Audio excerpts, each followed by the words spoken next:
To request a refund from Frontier Airlines, start by visiting their official website.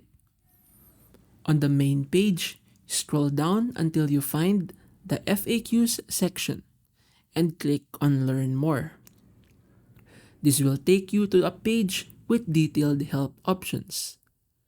On the left sidebar, select Change and Cancel Policies. And then click on Can I get a refund if I cancel my flight? Here, you'll find the refund policies and steps for making a request. If you cancel within 24 hours of purchase and your flight is more than 7 days away, you're eligible for a full refund without any cancellation fees. Simply log in to the My Trips section of the website to request a refund. For bookings made within 7 days of travel, cancellation fees apply and the ticket value will be held as credit. For cancellations beyond 24 hours of purchase, a fee may apply depending on your fare type.